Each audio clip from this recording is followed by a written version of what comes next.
8 infinite combos in D&D and how to handle them as a DM. 1. Endless Army, infinite damage. So Create Margin is a 7th level spell that lets you make a construct under your control. Basically a living, sentient doll. The most powerful option is the Galvan Margin. 30-foot fly speed, a 60-foot range lightning bolt attack, and 68 hit points. The Margin lasts until it's killed, but when it appears after you cast the spell, your maximum hit point total is reduced by 3 forever. So if you try to create too many, you'll eventually die, thus preventing infinite copies. Except Necromancer wizards get this level 10 feature inured to death that says your hit point maximum cannot be reduced.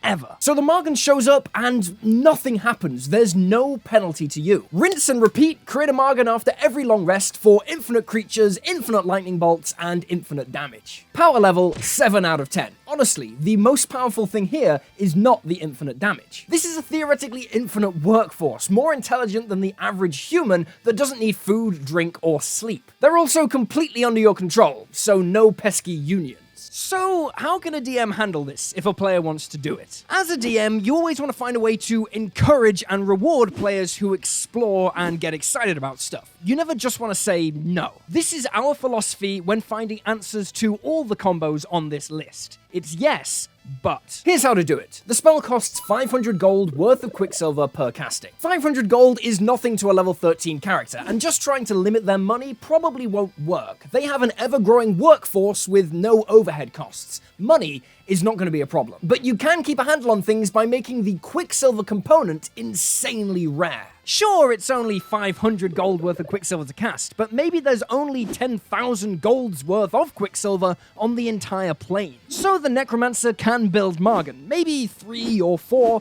but from there, they're gonna need to go on quests to distant planes to find the Quicksilver. Stealing from liches and gods, hunting down legendary Quicksilver golems, that kind of thing. This combo has now gone from a problem to an epic motivation tied directly into gameplay for some badass story stuff. 2. Infinite attacks combo. So the Hydra can attack a number of times per turn equal to the amount of heads it has. It starts with 5 heads, and if it takes 25 or more damage in a single turn, one of the heads dies. But at the end of its turn, 2 heads grow back for each of the heads that it lost that round. Here's how it works. You true polymorph yourself into a Hydra and hold concentration on the spell for the full hour. The transformation then becomes permanent, good old true polymorph. Then you simply attack yourself or find a way to take 25 points of damage. Boom, you've got an extra head. Repeat this infinitely, taking long rests to replenish your hit points for as many heads and as many attacks as you'd like. Infinite heads, infinite damage, very fun. Power level 5 out of 10. Infinite attacks does equal infinite damage, but you're still a Hydra. You need to get within 10 feet of someone to attack them. Flying and ranged enemies just don't care. You need to be level 17 to do this, but any wizard, bard, or warlock can. You can even do it to one of your friends. So how does a DM handle this? Well, here's a hot take, but I don't really think this one needs balancing. There are many more powerful things you could be doing with your 9th level spells, and enemies do have some counterplay here. Just make sure you always have some enemies who can stay at range. Plus, the Hydra only has 172 hit points, so one big burst of damage and the combo's over. However, I get that a lot of DMs will want to draw the line somewhere, because this is fundamentally a silly combo. The Hydra in Hercules got a crap ton of heads before the end, and it seemed basically okay, but the fact is that sticking thousands of heads on a single body is going to get a bit impractical. If you're a DM concerned about this combo, limiting the Hydra to 50 heads is enough for the player to enjoy the meme and have fun with it without destroying the game. Infinity Maw. Infinite skill. So the Dhampir race are basically vampires, and they have this bite attack which is weird for 2 reasons. First of all, your fangs are considered a simple melee weapon you are proficient with, so you could Divine Smite with your bite, for example. Secondly, when you attack with the bite, you get a bonus to your next attack roll or ability check equal to the piercing damage you deal with that bite. Now, check out Slashing Flourish, the 3rd level College of Swords Bard feature. When you attack, you can roll a Bardic Inspiration die, and add that roll as extra damage as part of that attack to every creature within 5 feet of you. As confirmed by Jeremy Crawford, you can hit as many creatures as you like with this, as long as they are within 5 feet. Easy mode. If you have an important skill check, you gather around the other 4 members of the party and make a flourishing bite attack against all of them, for an average of 19 damage. That is an instant plus 19 average to your skill check at level 3 with no modifiers, no expertise, no anything. And that is the sensible version. If you want to get silly with this, you simply carry around a big jar of bugs. When the time comes, you drop the jar, it shatters, and you make your bite attack. You slashing flourish that attack, hit every single one of the hundreds of bugs swarming around you for an easy plus 500 to your next check. There's no limit here. With items like the Bag of Holding, you can surround yourself with pretty much infinite animals for infinite buffs, although anything more than a plus 30 is probably unnecessary. When I was recording this, I was so hyped on the plus infinity to any skill check that I forgot to mention you can boost your attack rolls like this too, giving you an easy plus 300 or whatever to your next attack. Also, it can heal you for the damage you deal, making this a single attack full heal to max hit points, which makes it instantly more powerful than any healing spell in the game below 9th level. So yeah, this is strong. Okay, back to the video. Power level 7 out of 10. This is crazy powerful for level 3, and you can do it multiple times a day. However, this is where logic needs to come into play. This is doable by the rules, but as a DM, I would say, look, a turn in D&D is 6 seconds long. Even at vampiric super speed with a flashy move, you can't realistically bite and drain the essence of hundreds of creatures in that time. But we don't want to just say no. This is a cool idea, and the players probably invested their race, class, and subclass all around this one idea. Here's my solution. You can only bite an additional number of creatures equal to your proficiency bonus when you use Slashing Flourish with your bite attack. That caps the buff at an average of plus 11-ish in the early game at the cost of a Bardic Inspiration die. That's still enough to have fun with the interaction, but it stays within the realms of reason, and it damages some of your allies just for a boost to a single skill check. Seems reasonable to me. Oi! Give us your money! Oh my god, please don't hurt me! Give us your money or I'll stab you with this knife! Oh my god! Oh my god, is that a Kamikoto knife? Oh, no way! You noticed? Dude, I love them! Japanese steel and used by Michelin star chefs across the world! You know what, pal? You're alright. I'll shank the next fool that comes along. You can go. What, really? Yeah, you appreciate quality. Oh, what a great knife. I mean, guy. What a great guy. Kamikoto steel knives are the ultimate slicing and dicing machine, not that kind of dice. Each one individually inspected and coming with a lifetime guarantee in a beautiful heavy-duty ash wood box. Perfect for gifting, and they're running a Black Friday sale. $50 off any purchase with discount code D&D Shorts on top of other special offers. Go to kamikoto.com/D&D Shorts, link below, to get your knives and support the channel today. 4. Infinite power, infinite everything. Okay, this is the gold standard of infinite combos. Infinite wishes. You want to be a level 17 wizard with the spells Wish and Simulacrum. You cast Simulacrum on yourself, making a clone of you. This clone can cast all the spells you can, including Wish. Then that Simulacrum casts Wish, wishing that you have a resistance to fire damage. Then the Simulacrum casts Simulacrum on you, creating a new copy of you who also resists fire damage, because it's a copy of you. That new Simulacrum wishes that you are immune to Black Dragon's Breath.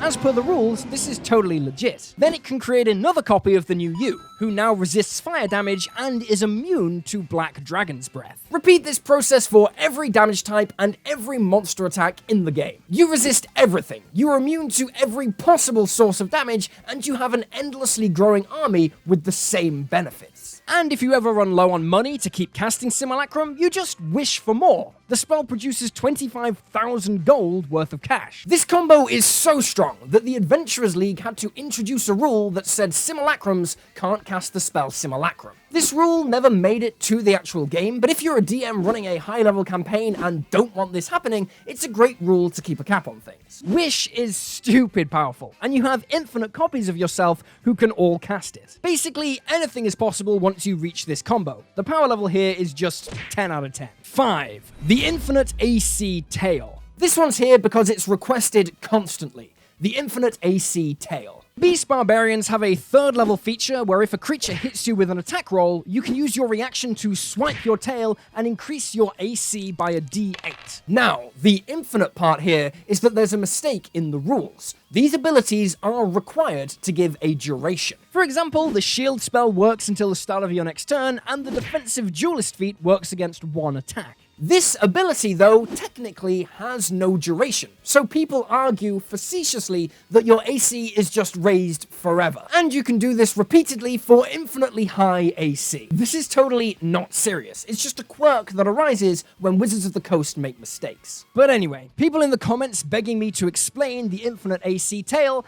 there you go, I explained it. Now please, don't do it. 6. Infinite Fuzz. So Artificers get the Replicate Magic Item Infusion at level 2, and it can make any common item, including a 1st level Spell-Wrought Tattoo. Basically, these are magic needles, and when you hold them to your skin, the needle turns into a magic tattoo, which you can invoke once to cast 1 1st level spell, and then the tattoo vanishes. So you can create these tattoos which contain the spell Find Familiar, and once it's cast, the tattoo vanishes, the infusion ends, and you're left with an adorable pet. This is important. Your infusion ends when the tattoo is used. Find Familiar is an instantaneous duration spell, so the familiar itself is not tied to your Artificer infusion. It's just here to stay forever. It doesn't use up your infusion slots. Then you make another spell-wrought tattoo at the end of a long rest, and you give this one to your familiar. Familiars can attune to and use magic items just like any other creature. So your familiar can make a familiar, who can make a familiar, and so on and so forth. It's turtles all the way down. This is funny, but remember, familiars can't attack, so it's a lot harder to break this than you might think. Really, it's just a ton of animals who can all serve as lookouts, or ready the help action to give everyone in the party advantage. But they are vulnerable. Familiars have low hit points and low AC, so be careful of those AoEs. The real power here is social. Flying down to a city on a cloud of 10,000 owls is pretty badass, and will probably get you a cult following of some kind. But honestly, this is one of those combos which can go infinite, but it's probably better just to give each party member their own familiar to use and enjoy, and leave it there. DMs, if you want to limit this, you can just say that, unfortunately, familiars can't summon familiars. It's just one of those hidden rules of magic that you totally didn't just make up. 7. The Infinite Spell Slots Coffee Lock. Okay, so we had to talk about this one. The Coffee Lock is a Warlock Sorcerer multiclass that can generate infinite spell slots. It is the most famous combo in D&D. Point 1. Warlocks get their spell slots back on a short rest. Point 2. Sorcerers get sorcery points. You can turn these sorcery points into extra spell slots, and you can turn your spell slots into sorcery points. So a Warlock Sorcerer starts by converting all their sorcery points into spell slots. They now have 3 additional spell slots and 0 sorcery points. Then they burn through their Warlock spell slots and convert them into a fresh batch of sorcery points. Now the player has no Warlock spells, but they've got back some sorcery points. Then they convert those new sorcery points into extra Sorcerer spell slots. Then they take a short rest and get back their Warlock spell slots. From here, you can loop, turning your Warlock spells into sorcery points and your sorcery points into Sorcerer spell slots. That is the essence of the combo, but you can never take a long rest, otherwise all those extra spell slots will just vanish. That's why it's called the Coffee Lock, because you need to keep drinking coffee so you never fall asleep. Eventually though, exhaustion will catch up with you, and you'll die, or be forced to take a long rest. But a Divine Soul Sorcerer can cast Greater Restoration once per day, removing a point of exhaustion. However, that does cost 100 golds worth of diamonds, so it is expensive to keep this going every day. However, constantly removing your exhaustion by snorting raw diamond does mean that you can, theoretically, achieve infinite spell slots. If you don't want your players doing this, you can always use a house rule created by Jeremy Crawford that says that only sorcerer spells can be burned to create sorcery points. This isn't an official rule or anything, but it does solve the problem. Or you can just limit the amount of diamonds available in the world to impose a genuine downside to attempting this, because players can't remove that exhaustion. Sure, you can have a lot of spell slots, but you're always playing at the brink of death. High risk, high reward. 8. Infinite money. There are a bunch of ways to get infinite resources in D&D, and any infinite resource means infinite money if you can find a way to sell it. Probably the easiest way to get infinite money is as a level 2 artificer with the replicate magic item infusion. You can make 2 alchemy jugs, which together produce 16 ounces of acid a day, or 4 vials worth. A vial of acid sells for 25 gold each, so you're kicking out about 100 gold's worth of product a day. You can also make infinite linens and cotton fabrics with a combination of plant growth and fabricate. See this video up here for infinite money with that combo. Now I know what you're thinking.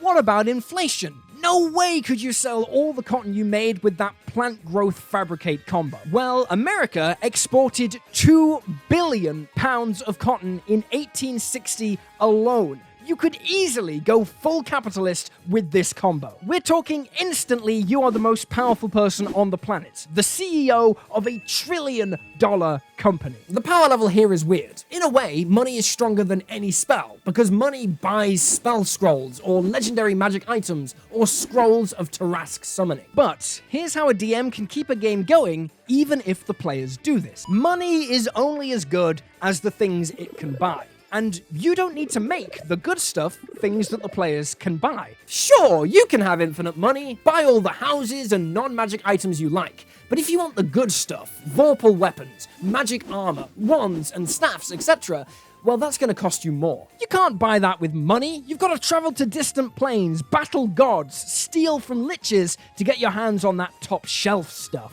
You don't always have to nerf the combo itself. You can just twist your world a little bit to make sure it doesn't do any harm. Infinite money doesn't break the game, as long as you restrict the powerful items money can buy and present the party with problems that can't be solved with stacks of cash. Basically, if you're ready for the infinite money problem, it's not really a problem. And that's what this video is all about. Remember, you can buy amazing, sustainably made merch from my website, dndshorts.com, linked below. You can also get free stuff there, like the Oath of the Dragon Rider Paladin subclass and a free issue of the DM's Secret Weapon magazine. Or you can head over to Patreon and get the last 3 months of the DM's Secret Weapon for free when you pledge at the Bahir tier or above. Also remember to like and subscribe, check out other videos on the channel, and I'll see you next time.